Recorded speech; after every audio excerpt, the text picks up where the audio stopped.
सतगुरु कबीर बीजक साखी प्रकरण साखी 47।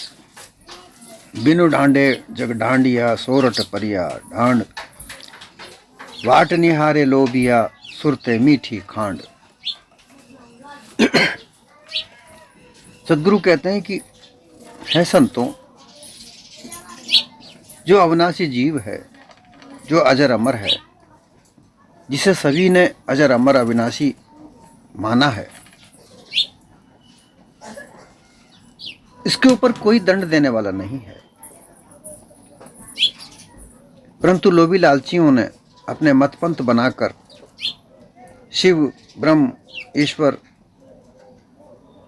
विष्णु इत्यादि, अल्लाह, खुदा, गॉड, यमराज को दंड देने वाला घोषित कर दिया। बड़ी रोचकता से ये लालची गुरुआ प्रपंची लोगों ने त्रिदेवों को, ईश्वर को, अल्लाह को, खुदा को, गॉड को, यमराज को इत्यादि को दंड देने वाला बनाकर और उनके भय से इस निर्भय अटल अविनाशी जीव को भयभीत करके दंड देने की प्रक्रिया को चला रखा है।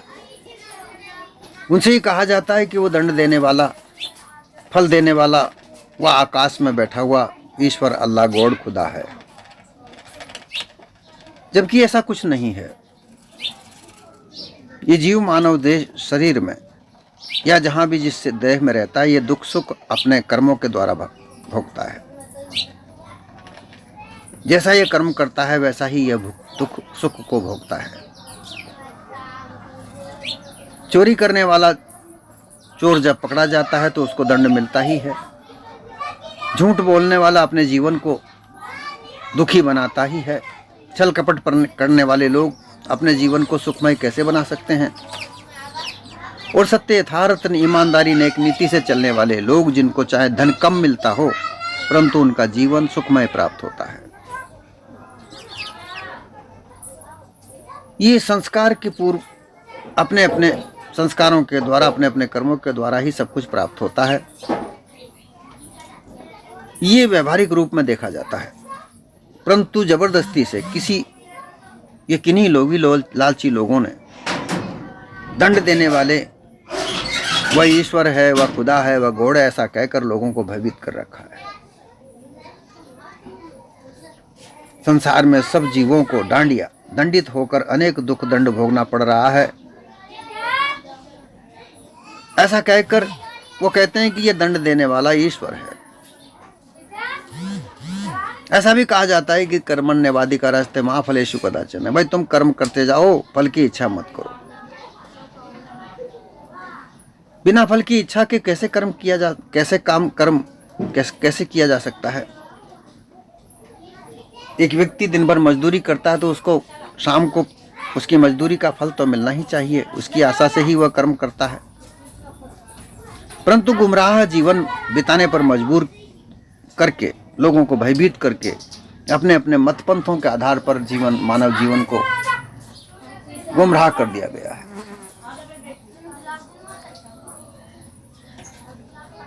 ये देह जो बंधन है, देह का जो बंधन है, ये त्रिताप, ये इन इंद्रियों के कर्मों के आधार पर ही भोगना पड़ता है। सोरठ परिया ढांड, जिसे 16 ठिकाने जाकर, ये मानव जीवन के देह में 16 ठिकाने कर्म करने के बताए गए, जैसे नित्य, नैमित्य, काम्य, प्रायश्चित और निषिद्ध। ये 5 कर्म बताए हुए हैं। नित्य कर्म है, हमें नित्य कर्म करने ही हैं। नैमित्य, किसी कारणवश कार्य करने हैं। काम्य, सोचे विचारे कार्य करने वाले। प्रायश्चित, अगर किसी कार्य से हमसे किसी का दुख हो गया है, कष्ट हो गया है तो उसका प्रायश्चित।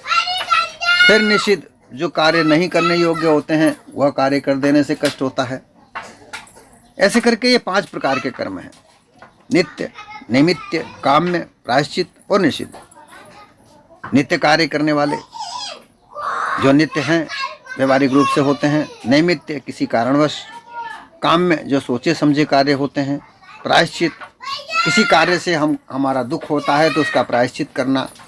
और निषिद्ध, जो निषिद्ध कार्य हैं जिनको नहीं करने योग्य है, वो कार्य कर देने से इनसे दुख सुख की प्राप्ति होती है। फिर विरह और तपस्या, ये 2 सरगुण और निर्गुण भक्ति के मार्गदंड हैं। फिर योग मार्ग में यम, नियम, आसन, प्राणायाम, प्रत्याहार, धारणा, ध्यान और समाधि, ये 8 दंड हैं। फिर तितिक्षा आदि सहन संयुक्त हुए, और ज्ञान मार्ग के एक दंड और एक वैराग्य को मिलाकर ये सब 16 प्रकार का दांड है। अर्थात ये 16 प्रकार के कार्यों से सुख दुख मिलता है। 16 ठोर का दांड व्यर्थ की उपाधि भ्रमिक साधना की सहनी पड़ रही है। जैसा कि पिछली साखी में कहा कि वो खरगोश खांच में गिरकर ना किसी को अपना दुख कह सकता है, ना वो कोई उसको देख सकता है। इसी प्रकार से ये अपने अपने मत पंथ में जो लोग हैं, योगियों को अपना दुख सहन करना पड़ता है, ज्ञानियों को अपना दुख सहन करना पड़ता है। वह किसी को ना तो बताते हैं, ना किसी कोई उनसे कह सकता है। उनको भ्रमिक साधकों की सहनी पड़ रही है। लोभिया, लोभी लालची जीव 4 फल एवं 4 मुक्ति आदि की मन काल्पनिक इच्छा प्राप्त करने का बाट रास्ता निहारते हैं। मन में लोभ लिए, लालच लिए लोग इस मानव जीवन को जो उत्तम देह मिली है, इस देह में लोभ लालच के आधार पर जीना सीखते हैं। वो जीते हैं, वो हर कार्य में अपना सुख देखते हैं, लालच देखते हैं, लोभ देखते हैं। उन्हें हानि नहीं होनी चाहिए, किसी भी प्रकार किसी अन्य की हानि हो, परंतु उन्हें तो लाभ ही होना चाहिए। ऐसी इच्छित वस्तु का प्राप्त करने का रास्ता वो निहारते हैं। अर्थात तो वो ऐसे ही मार्ग पर चलते हैं जहाँ उन्हें कष्ट ना हो, लाभ ही लाभ हो, हानि ना हो। वो अनेक प्रकार की साधना करते हुए प्रतीक्षा करते रहते हैं। वो विषय आनंद से सुख बढ़कर मीठी मीठी, अत्यंत मीठी मीठी रुचिकर खांड शक्कर के समान ब्रह्मानंद को, सुख को प्राप्त करके उसे प्राप्त करना चाहते हैं। कोई योग के द्वारा परमात्मा का सुख प्राप्त करना चाहते हैं। जिस तरीके से संसार में जुआरी लोग किसी के जबरदस्ती दंडित किए बिना ही जगत में स्वमेव जुआ खेलकर हार जाते हैं, कभी जीत जाते हैं, वह अपने आप को ही दंडित करते हैं। उनकी 16 जगह जुआ खेलने के लिए 16 जगह बताई गई हैं। चित्ती कोड़ियाँ, 16 कोड़ियाँ, समूह अर्थात तो सोरठ। अंग्रेजी चाल में जुआ जो खेलते हैं वह इंग्लिश भाषा में उसे लॉटरी कहते हैं। बिना माल या नियमित धन संपत्ति राशि पर सोरठ कायम करके बांटनी, चिट्ठी रसीद, नाम पता लिखकर वह चिट्ठी एक एक करके रुपया लेकर बांट देते हैं। इस प्रकार से विभिन्न कार्य संसार में हैं जो लालच से भरे हुए हैं, लोभ से भरे हुए हैं। उन लोभ लालची कार्यों को करके ये मनुष्य अपने आप अपने कर्मों के द्वारा कष्ट या सुख उठाता है। इसमें किसी प्रकार का कोई अन्य कर्ता धर्ता इन्हें दुख या सुख नहीं देता। संसार में अर्थ, धर्म, काम और मोक्ष, ये 4 पदार्थों का प्राप्त करने का सबको, इस मानव जीवन को लक्ष्य बताया गया है। पर तो गुरुवा लोगों ने जुआ, लोभ, लालच डाल दिया। इन 4 फलों को प्राप्त करने का गुरुवा लोगों ने इसमें लालच, लोभ, लालच डालकर अपने अपने मत पंथों का रास्ता रचकर, विभिन्न प्रकार की मान्यताएं रचकर उन लोगों को भ्रमित कर दिया। 4 धाम, सप्तपुरी एवं स्नान, संध्या, होम, पूजा, इन कर्मों को 16 ठिकानों में जाकर अबोध जीव को उलझा दिया, वहां डांड दिया। अर्थात तो उनको ऐसा कहा गया कि इन 4 धाम, सप्तपुरी एवं तीर्थ स्नान नहीं करोगे, संध्या होम पूजा नहीं करोगे तो तुम्हें वह ईश्वर दंड देगा, जबकि कोई ईश्वर दंड देने वाला है ही नहीं। पूजा जब तक का कार्य होता है, अवश्य होता है, मन को स्थिर करने के लिए होता है कि भाई यह मन अच्छे कर्मों में लगा रहे, इसलिए किसी एक ठिकाने को अपना मानकर उसमें जब तक पूजा करे। परंतु इन गुरुवा लोगों ने अपने अपने मत पंथ के अनुसार, अपने अपनी मानिंदियों के अनुसार अलग अलग मान्यताएं रचकर उन लोगों को जाकर डांडा। उनको अपने आप को बांधा और उनसे कहा कि अगर ऐसा नहीं करोगे तो तुम्हें वह ईश्वर दंड देगा। जिस तरह से तुम फल व पदार्थ चाहिए सो हमसे ले सकते हो, उसके लिए प्रथम मूल्य रूप में अपने तन मन धन हमें समर्पण करो। फिर समय अनुसार अपनी शक्ति भर हमारे बताए अनुसार कर्म, उपासना, योग, ज्ञान की साधनाएं खूब करो। अपने नरम जन को बांटने के समान ईश्वर स्मरण आदि परमार्थिक कार्य में लगाओ। ये जो मान्यताएं हैं ये जाकर उनको डांटते हैं कि हमारे कहे अनुसार तुम सबसे पहले हमें अपना तन मन धन सब समर्पण करो, फिर हम जैसा बताएं वैसी उपासना, जो जो तुम्हें फल चाहिए वो हम तुम्हें दिलाएंगे। जो ईश्वर है वह देने वाला है, उससे हम प्रार्थना करके, हमारी डोर उस पर लगी हुई है, हम उसके प्रतिनिधि हैं। हम जैसा कहेंगे वो वैसा करेगा, परंतु उसके लिए तुम्हें हमारे समक्ष अपना तन मन धन न्यौछावर करना होगा और हमारे अनुसार कर्म करो, उपासना करो, योग करो या ज्ञान की साधनाएं करो। अपने नर्म जीवन को, ये जो नर जीवन तुम्हें मिला है, इसको इस तरीके से इस ईश्वर स्मरण में लगाओ। परमार्थ कार्य करो। परमार्थ कार्य भी क्या, केवल तीर्थों में जाकर स्नान करके दान पुण्य करो। इस तरीके से उनको वहां जाकर ये लोभी लालची गुरुआ प्रपंचियों ने उनको डांटा। परमार्थ कार्य अलग होते हैं। भूखों को खाना खिलाना, प्यासे को पानी पिलाना, अपने सामर्थ्य अनुसार कोई धनहीन है उसकी धन से रक्षा करना। परंतु यहाँ इन लोभी लालचियों ने वह धन अपने मंदिरों में, अपने मस्जिदों में, अपने तीर्थों में जाकर चढ़ाने के लिए कहा, ताकि केवल एक वर्ग का उसमें फायदा हो, एक वर्ग का लाभ हो। ऐसा करके जाकर वहां उनको सब लोगों को ये घूम घूम के फिर के ये डांटते हैं, उनको उस कार्य में लगाते हैं। प्रथम नंबर में होगा सो ब्रह्म ज्ञान से अद्वैत ब्रह्म स्थिति प्राप्त करके केवल निर्माण का मोक्ष प्राप्त करो। देखिए, चार फल प्राप्त करने की सबकी इच्छा होती है। इस मानव जीवन में लक्ष्य चार फल को प्राप्त करने का सभी का होता है, परंतु वह गुरुआ प्रपंचियों के प्रकार से, उनकी मान्यताओं के अनुसार छल कपट पाखंड है। अर्थ का मतलब है धन कमाना। धन कमाने का जो साधन है सर्वप्रथम उसको प्राप्त करें। धन कमाने का साधन ज्ञान से प्राप्त होता है, शिक्षा से प्राप्त होता है। 16 विद्याएं कही जाती हैं। आजकल तो शिक्षा है, शिक्षा से कुर्सी मिले, उस शिक्षा से ही सबको कुर्सी मिलती है, शिक्षा से ही कार्य मिलता है और उस कार्य को करने से ही धन प्राप्त होता है। तो ये धन के प्राप्ति करने के साधन को प्राप्त करना सर्वप्रथम ये फल है। धर्म है, मानवता का धर्म सर्वप्रिय है, परंतु लोगों ने अपने अपने मत पंथ बना करके अलग अलग धर्म बना दिए। ये लोभी लालचियों का काम है, वरना तो जो धर्म है वो मानवता का है। मानवता का संरक्षण करना ये सर्वप्रिय धर्म है। काम, अपने विभिन्न प्रकार के व्यवहारिक कामों को करना, जैसे परिवार का पालन पोषण करना, परिवार की सुख संपत्ति को देखना, ये काम है। और फिर मोक्ष।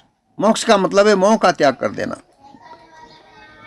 जब जैसे जैसे शरीर वृद्ध हो जाए, जो भी हमने रचना की, जो भी हमने धन एकत्रित किया, जो भी संपत्ति बनाई, जो भी परिवार हमारा बना, उस परिवार में बांटकर अपने आप को सभी के मोह से त्याग कर देना और अपने आप को जान लेना, यह मोक्ष है।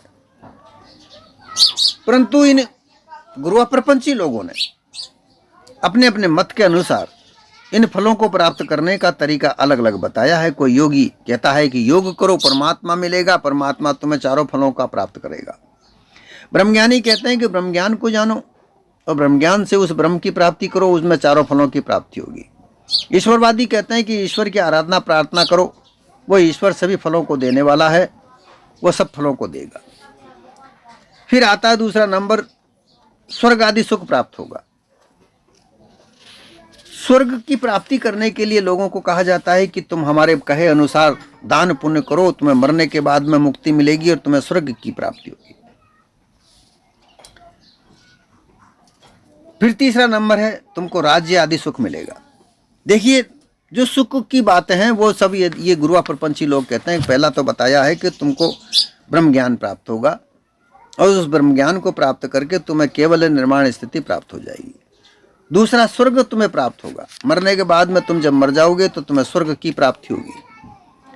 फिर तीसरा नंबर है कि राज्य सुख मिलेगा, तुम यहाँ जब तक जीवित रहोगे तुम्हें राज्य भोग मिलेगा और सबकी कर्मानुसार ऊंच नीच गति होगी इत्यादि महिमा रोचक वाणी वेद शास्त्रों प्रमाण से गुरुआ लोगों ने वर्णन किया। तब ऐसी वाणी सुन सुन कर इन संसार के अबोध मनुष्य ने खूब लोभ लालच लगा।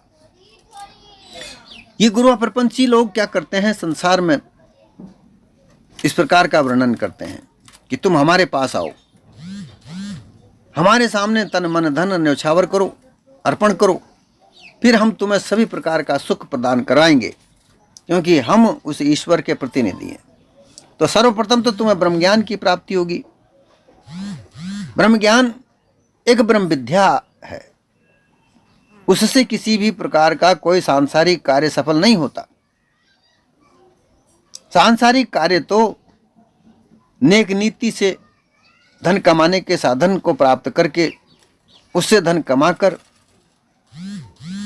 और अपने परिवार का भरण पोषण करने से ही होता है।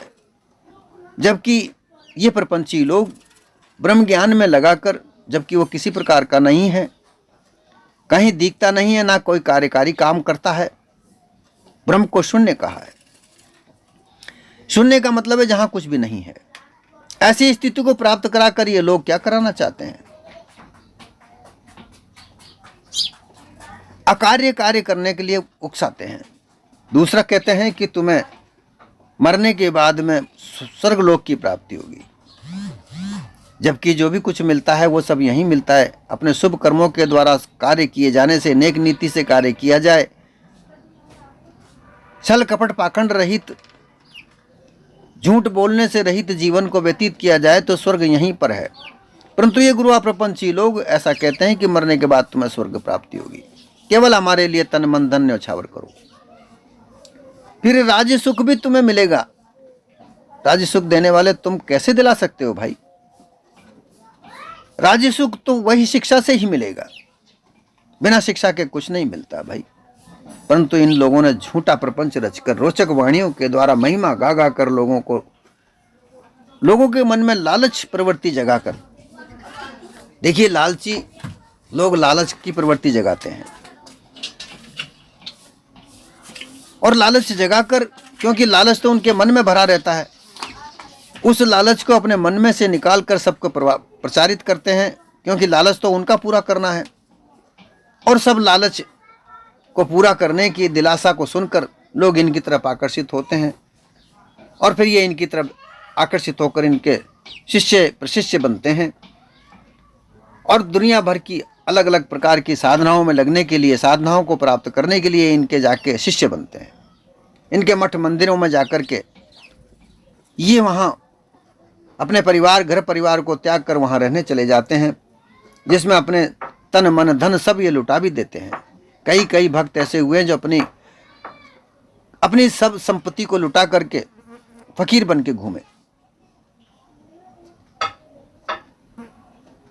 लोभिया जीव ने वैसे ही वाणी प्रपंचों में लगते लगते नरजीव को हार गया और उस लोभ लालच में फड़कर उन लोभी लालचियों के लोग बातों में आकर, उनकी वाणियों में आकर अपने ही सुंदर देह को व्यर्थ में घुमा दिया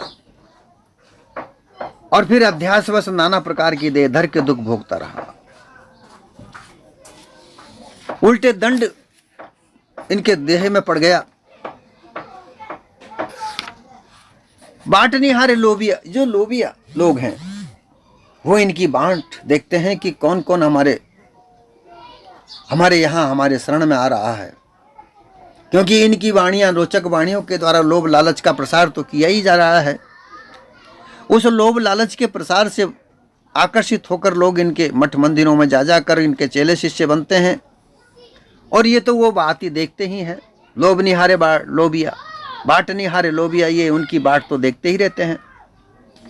फिर ये उनको बड़े मीठे मीठे प्रवचन सुनाकर, परमानंद स्वरूप बताकर कहते हैं वो ब्रह्म सचिदानंद है, वो ईश्वर सचिदानंद घन है। ऐसा कह करके अविद्या अपविष्ट माया से जीव को मलिन करता है, जीव को अल्पज्ञ करता है। ये गुरुआ प्रपंची लोग इस समर्थ जीव को, जागृत रूप को गफलत में डालकर, बेभान करके, अपने निज स्वरूप को बुलाकर, मायावी स्वरूप में उलझाकर अपने से अलग करते हैं। और फिर मायाधीश ब्रह्म को शुद्ध साकार सर्वाधिष्ठान मायाधीश निर्बल शिव माना है। ऐसा कहा जाता है। ये ऐसा कहते हैं कि वो माया जो ब्रह्म शुद्ध सर्वाधिष्ठान है, मायाधीश है, वह निर्मल शिव है, उसकी आराधना प्रार्थना करो, ऐसा योगी लोग कहते हैं। फिर ब्रह्मज्ञानी लोग कहते हैं कि ब्रह्म तो सर्वाधिष्ठान प्रज्ञान आनंदम ब्रह्मस्ति, वह ज्ञान से भी परे है, वह आनंद स्वरूप है। उसको याद रखो, उसको जानो, उसको खोजो। ऐसा खेल रचकर लोभी प्रपंची लोग अपने रास्ते को देखते हैं, अपने रास्ते को बढ़ता हुआ देखते हैं, उसमें लोगों को जोड़ते हुए केवल ये अपना लालच ही पूरा करते हैं। जगत के सुख विषय आनंद को भी अनित्य नाशवान क्षणिक समझकर ज्ञानी लोग उसे छोड़ देते हैं, परंतु ब्रह्मानंद आत्मा पद के सुख को नित्य अविनाशी स्थायी समझकर उसे ग्रहण कर लेते हैं। परंतु ये भी उनकी मन की मिथ्या मानिंदी मात्र होते से उसमें लगकर जीव की मुक्ति स्थिति नहीं हुई। हंस पद भी हार गए, जड़ अध्यासवश आवागमन चक्र में पड़े और पड़ रहे हैं। किसी प्रकार का कोई दंड कोई दूसरा देने वाला नहीं है। आशय यह हुआ कि हे मानव, तुम्हें किसी प्रकार का कोई दंड देने वाला कोई अन्य पुरुष नहीं है, कोई ईश्वर या ब्रह्म या परमात्मा कोई नहीं है। तुम स्वयं अपने कर्म के द्वारा, अपने कार्यों के द्वारा तुम खुद ही दुख और सुख को भोगता हो, तुम खुद ही भोगते हो। परंतु तुम्हें लोभ लालच के द्वारा, काल्पनिक रोचक वाणी के द्वारा तुम्हें कोई दूसरा करता है ऐसा कहकर तुम्हें भुलाया जा रहा है, तुम्हारे असल निज स्वरूप से अलग हटाया जा रहा है, ताकि तुम इन लोभी लालचियों के चक्रव्यूह में पड़े रहो और जैसा ये कहें वैसा करते रहो, ताकि इनका तो फायदा हो, इनका तो लाभ हो, इनका तो लालच पूरा हो, परंतु तुम दुखी के दुखी रहो। असल बात ये तुम्हें नहीं बताते। असल बात अगर ये बता देंगे तो इनकी दुकानदारियां चलेगी कैसे, इनकी दुकानदारियां बंद हो जाएंगी। आजकल तो इन दुकानदारियों की राजनीति खेली जा रही है, लोग उसमें उलझते रहे हैं, उसी को राजनीति समझा जा रहा है। ये मिथ्यावाद का बड़ा भारी दांड है, बड़ा भारी दंड है, जिसे अज्ञानता के कारण लोग नहीं समझ पा रहे हैं। बड़े बड़े पढ़े लिखे लोग, शिक्षित लोग भी उस दंड में फंसे जा रहे हैं, पर अपने आप को समझ नहीं पा रहे हैं।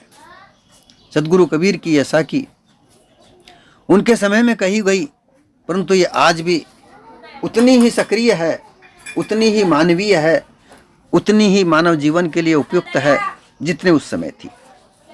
इस पर विचार करके अगर मानव ये समझे, इसको समझ जाए, तो काल्पनिकता से निकलकर यथार्थता में आकर जीना सीख जाएगा। बिना किसी के दंड दिए भी जगत जीवों को अनेक प्रकार के कर्म दंड दुख स्वयं भुगतना पड़ रहा है, क्योंकि मानव जीवन में विभिन्न प्रकार के अज्ञानता के खेल विभिन्न प्रकार के हैं। अज्ञानता के सारा बोर हुए, अज्ञानता में फंसे हुए बहुत सारे कर्म हैं, जिन कर्मों को करके लोग दुख उठाते हैं। और ज्ञानी विद्वानों के कार्य ऐसे हैं जिनसे सुख की प्राप्ति होती है। परंतु दुख और सुख के मान्य, इनकी मान्यता अलग अलग प्रकार से बनाई जाती है। जो सुख है उसे दुख बनाया जाता है और दुख है जिसे सुख बनाया जाता है। दुख को त्यागने के बजाय उस दुख में ही सुख ढूंढने का कार्य बताया जाता है। उनसे कहा जाता है कि ये जो दुख तुम्हें मिला है, ये दुख तुम्हें ईश्वर को भूलने के कारण से बना है। इसलिए तुम ईश्वर की आराधना प्रार्थना करो, उपासना करो, तन मन धन हमको दो, वह ईश्वर तुम्हारे ऊपर कृपा करेगा। उसके लिए हम तुम्हारे लिए प्रार्थना करेंगे।